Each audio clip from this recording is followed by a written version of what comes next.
Hey, it's Vicky, and today I'm here to talk about the books that I read in March. March was a pretty successful reading month for me. I read 10 things. I read six print books, 3 audiobooks, and 1 book on my Kindle. And I'm so happy to report that I finally had my first 5-star read for the year. So let's dive in.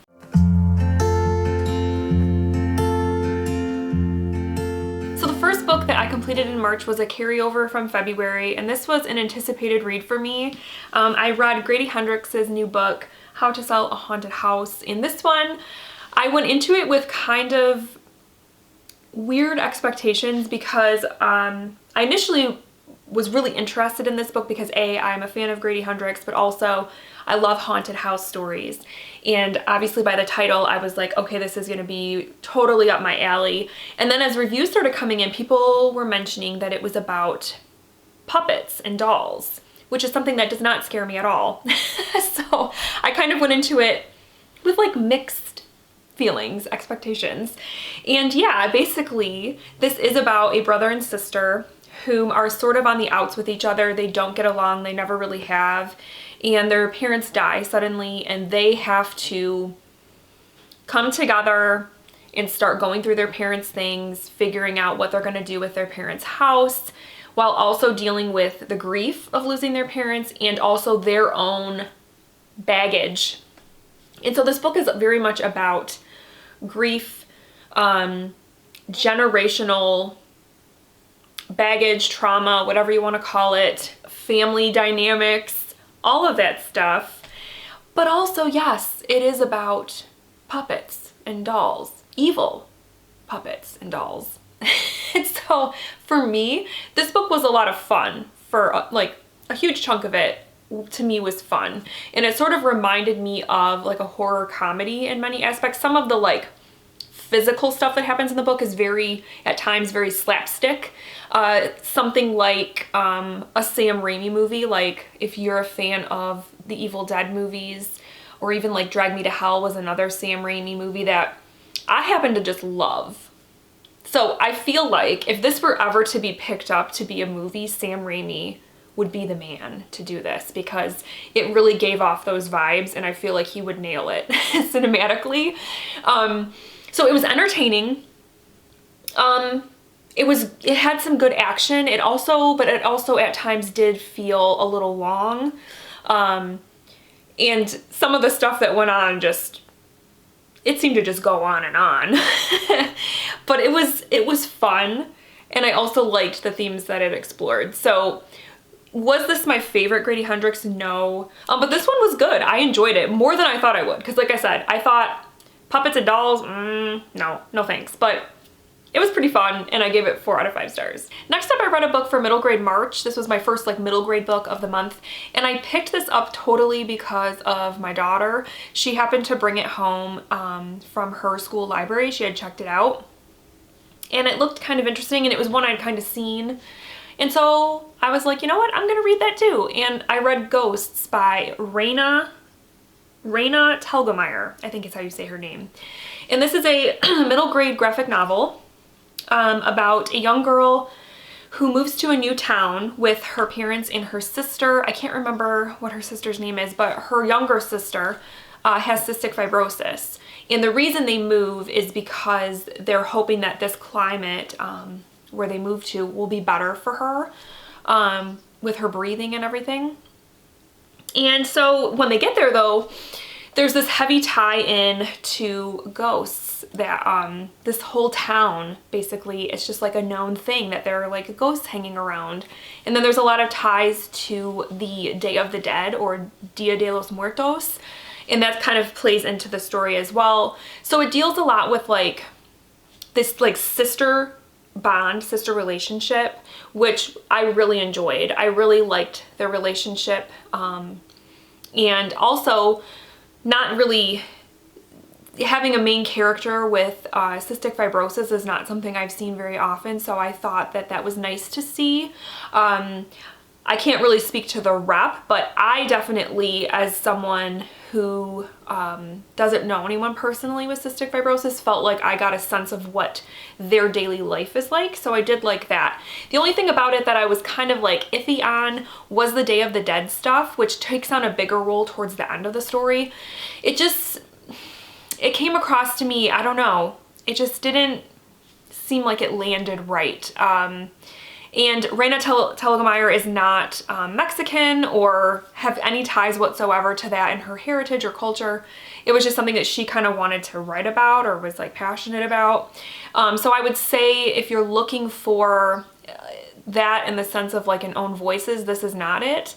And who knows, there might be better things out there if you're looking for a story that centers around Day of the Dead, but I don't know if this one is quite that. But if you're looking for a good story about family bonds, sister relationships, and cystic fibrosis rep, I think it's a good story, and I gave it 3 out of 5 stars. And then we get to my first 5-star read of 2023, and it was a middle grade book. A middle grade book came through, and that book was Planet Earth is Blue by Nicole Pantalikos.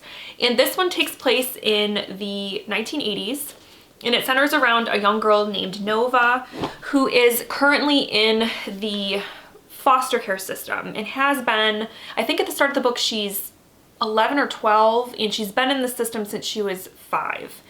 And she has an older sister named Bridget, I believe her name was, and they have been separated. Bridget, who is quite a few years older than her and is a teenager, has run away. And so they're separated, and Nova is sent to live with a new family, and she is kind of waiting to be reunited with her sister. And the sort of in the backdrop and sort of kind of the countdown that Nova is using is her and her sister were really into all things like NASA and space, and at this time the Challenger is getting ready to go on its mission. And so she's kind of counting down the days for the launch to happen, and her sister had promised her that she would be back before the launch. And so Nova, you're kind of getting her story, like what her life is like every day, but also interspersed throughout the story are these letters that Nova is writing to Bridget, and kind of telling her what's going on in her life and like, when are you coming back? The launch is in this many days. And what made this story good was Nova is autistic. She's nonverbal. And so a lot of the story you feel like Nova is often misunderstood. She's often underestimated. A lot of people in her circle, like teachers and things like that, and other, you know, foster parents and stuff from her past, often think that because she's nonverbal that she doesn't understand what people are saying to her, or that she can't read, or that she can't do this or that. And you know, because for part of the story you are kind of with Nova in her mind, you know that she's actually a lot more capable than people think. And so that was a really interesting facet of the book. I really loved that. And of course, reading this in 2023, we all know what happens with the Challenger launch, what happened. But obviously Nova doesn't know that. So it was kind of, it had this sort of sadness to it because you know what's gonna happen. And the book ended up just being just a very heartwarming story about sister bonds, about space and like the love of space, because Nova is like obsessed with space. And it just really was just a really great book. And I guess Nicole Pantalikos is not autistic, but she has worked with autistic children, specifically nonverbal autistic children, for years in her line of work. And so she definitely, I think, had a lot of life experience and experience working with children like Nova, and put it into this book. So I feel like the rep, again, I can't really speak to it 100%, but I feel like you got just a better understanding of Nova's life and what her life is like. So and obviously what it was like for kids like her in the 80s, because obviously things have changed since then in regards to how autism is viewed and just anything in that realm. I think people nowadays just approach special needs children and autistic children in a totally different way. So yeah, this was great. I loved this. It made me laugh. It made me cry. It was brilliant, and I gave it 5 stars. Then I read another 5-star book, 2 5-star books in a row, and this was another one that I picked up because of Leia. Same thing. She brought home this book that she checked out from the library, and I kind of looked at it and went, what's that about? And I kind of picked it up and started to read it, and then I just binged it and just read it until it was done. And that book was Guts by Raina Telgemeier. So the same author that wrote Ghosts wrote this book. In this book, holy cow, I would have never picked this up had Leia not brought it home from the library, but I don't think I have ever related so much to a middle grade story as I did to this book. It's kind of like a graphic memoir in a sense. So the main character is Raina as a child, and she basically at the beginning of the book goes through a illness. She has a stomach bug, which is very unpleasant, as we all know. And after that, she starts to have a lot of stomach issues centering around, like, she's starting to have a lot of anxieties that is causing her to have upset stomach. And then the fear of having an upset stomach makes her upset stomach worse, and she has like emetophobia and all this sort of stuff, and it is really starting to affect her daily life. And like I said, I have never related to something so much. It brought up so many memories for me that I experienced as a kid that I kind of pushed to the back of my mind. I have memories of being in elementary school and going down to the nurse's office and laying down on the little cot because I had stomach aches frequently, that now I look back and I'm like, oh my gosh, I was anxious. I must have been. It must have been like stress or anxiety, because there was never any cause found. And eventually it sort of went away, but I think back to that and I'm like, oh my gosh, I was dealing with this. And I still struggle very much, even now as an adult. I have emetophobia pretty badly, and it does affect my life in a lot of ways. And so there's so many things that Raina does in the book I totally related to even as a grown woman, like where she sits there and she thinks about like, okay, if I eat this food, is it gonna make me sick? I don't wanna do this activity because I might pick up germs that make me sick. And it all centers around being afraid of vomiting. And I have that, and it's a struggle that I have, and it's probably gotten worse as I have become a parent, because anybody that has kids, you know that when you're a parent, you're gonna deal with the V word, and it's no fun when you are terrified of it. And so, yeah, this book just really caught me by surprise, and there was so much of it that I just related to, and I think it's a great book for kids to have, because I'm sure there are a ton of kids out there that deal with these sorts of things, that have stress and anxiety that manifests as, you know, stomach problems, and they don't know how to deal with it. They don't know, you know, how to fix it. And so this book was just so relatable, and I think so many kids would relate to it. I just absolutely loved it so much. And yeah, I gave it 5 stars. And then the next 2 books that I read, I actually vlogged about, so I'm not going to talk about them here, but I did a reading vlog this month where I was reading middle grade books, and I read Bridge to Terabithia by Katherine Patterson in that vlog, and also Patina by Jason Reynolds. And I gave Bridge to Terabithia, I think I gave it 3.5 stars or 3.75 stars. Patina was a 4-star book, but if you want more of my like in-depth thoughts on these, go check out that vlog because I talk about them at length in that vlog. Then I read another middle grade book, and this one was for Middle Grade March's, the Readathon's group read. And so the group pick for this year was A Rover Story by Jasmine Warga. And so I picked this one up. I got it from the library, so I have since returned it. But this one is told through the eyes of a rover that is being prepared to go to a mission to Mars. And the rover's name is Resilience, but goes by Res. And it's like basically, yeah, you're just following them as they're being built and going through tests and things like that to make sure that they can go on the mission, and then it takes you on that mission. And it was a cute story, I have to say. It was cute because the rover has like human sorts of emotions and feelings, even though it's not really supposed to. And so it kind of just brought more life to this rover. And I really liked how the sort of passage of time was kind of shown in the book, because you have kind of rover, I keep calling them rover, Res, you know, telling their story, but then interspersed there are these letters that this little girl named Sophie is writing to Resilience. And Sophie's mom is one of the like main scientists who is building and preparing Res to go on this mission. And so, and she just, yeah, she's writing these letters to Res. And so you kind of that way see the passage of time, because you see Sophie get older and older.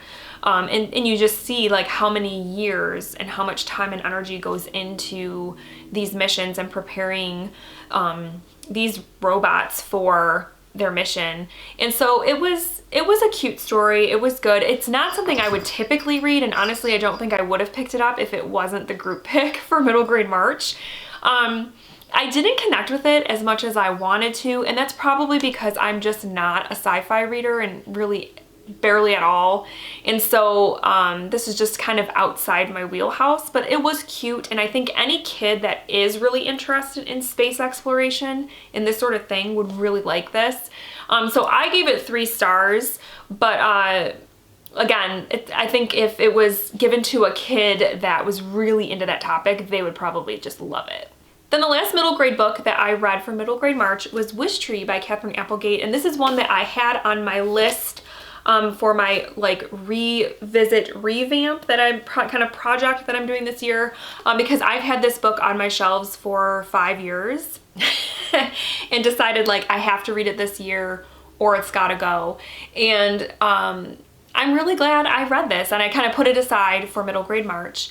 And this one is told through the eyes of a tree named Red, and she is, you know, in this little community, and it's kind of about her being a wish tree, which is that basically once a year, the community, they all come to her and they write these like wishes on slips of paper or whatever they happen to have, and they tie it to her branches, and it's sort of this tradition. And so she talks about that, and also just like her friendships with some of the animals that like live in her. So there's like birds and possums and raccoons and skunks, and like it's really cute. And like I'm glad I physically read this, because throughout the physical book there are like some really cute illustrations. I'm gonna see if I can find a cute one really quick. That really, like, there's a possum that's playing possum. There it goes. So that really enhanced the story for me. But also like the main sort of gist of the story is that a little girl moves into the house like right near Red. And her family, if what I remember right, her family is Muslim, and some people in the community are not very nice to them. And so the story sort of becomes about acceptance and like being inclusive and like having a sense of community for everyone in your neighborhood. And it was a good story. I think for like a middle grade book, I would put this more at maybe like the younger side of middle grade, because the story was pretty straightforward, pretty simple, but I think still had a really strong message that I think any middle grade reader or adult reader would get something from. But it's just not a super complex story, but still a really good one. Just about, like I said, community, inclusivity, and all that sort of thing, tradition and all that. So what did I give this? I gave this 4 stars because I really did enjoy it. And I think I'm gonna pass this on to Leia because I think she would like it. Then I listened to the audiobook for Ali Wong's memoir, which is called Dear Girls, Intimate Tales, Untold Secrets, and Advice for Living Your Best Life. Ali Wong was also the narrator of the audiobook, which was fantastic because, I mean, if you're gonna listen to a memoir by Ali Wong, it's best to have her narrate it. And she's a comedian that I know is not for everybody, but I happen to really love her. I think she's really funny. I love just the way she is so like brutally candid and sometimes very crass, but I love it. I absolutely love it. So I feel like anybody that is a fan of Ali Wong will like her memoir. And the way she set this memoir up is it's a series of letters that she has written to her 2 daughters who are very young right now, but she is sort of writing them for them to read later on in life when they're old enough. And it's just about her life growing up and how she got into comedy and what it's like to be a mom. Those parts in particular I really identified with, just motherhood, of course. And just, yeah, it was very entertaining. It was very funny. And I would definitely recommend listening to the audiobook if you want to read this because she narrates it and she delivers it the same way that she delivers her stand-ups. So it was just great. And I gave it 4 out of 5 stars. And then the last book that I read in March was Frenzied by Brandon Massey. This one I read on my Kindle. And this is one that is I think it's classified as like a suspense thriller. It deals with this very fancy, rich community in Georgia. I think it's like in the Atlanta area. It's like a gated community, and one day the people within the community, some of them start acting very strangely. They are suddenly being very violent, and things just start to get weird. And the main character is a man named Deacon, who's a former cop. Now he is like the head of security of this community, and he's kind of trying to figure out what's going on with these people. Is it some sort of virus? Like, what's happening? The CDC gets involved. They're trying to figure it out. And so it was a very like hit the ground running sort of book. Like from the first chapter I was like, oh wow, okay, this is gonna be crazy. And it really was like a fun ride. Though I think the beginning, though it hit the ground running, it had a little bit of a slow start, only in the sense that he kept showing you instances of like different people interacting with infected people, and like what they see and what happens. And so that happened quite a bit in the beginning, where I felt like it was starting to get kind of repetitive. Like, okay, we've established that this is a crazy virus or something. Okay, let's move on to like Act 2, where like the CDC comes in and like people we start trying to figure it out. We've established that something crazy is going on. So it had a little bit of a kind of a slow start. But it was definitely more like plot driven. I think it would make a cool movie, honestly. Not a ton of character development, but it's not that type of story where you really do dive into the characters. It is more about the story. And so it was a fun ride. The only thing that I docked my rating a little bit was because the ending you felt like you were building up to something, especially like when you found out what the illness was super unique. Not anything I've never heard of before. It was super cool what it ended up being and how it started out. Super cool. So it was building up to this awesome ending, but then the ending just sort of fizzled out. I wanted more out of the climax of the book. I wanted there to be more. And it just sort of didn't quite do that. And then there also was a little bit of a romance in there that was, to me, just completely unnecessary. Did not need to be in there. Should not, like, it wouldn't have mattered. I could have done without it. But otherwise, this was fun. I had a good time. And I gave it 3.75 stars. Alright guys, so those were my reads for March. Like I said, it was a good month. I read some good stuff. I had some 5 stars finally. Middle grade pulling through and giving me the 5 stars. Yeah, it was a good month. So let me know down below if you read any 5-star books this month. I would love to know. If you took part in middle grade March, let me know what middle grade books you read this month. If you read a Rover story, I would love to know what you thought of it. Yeah, and that's it. So I hope you guys had a great March. I hope that April treats you well, and I will talk with you soon. Thank you so much for watching. Bye.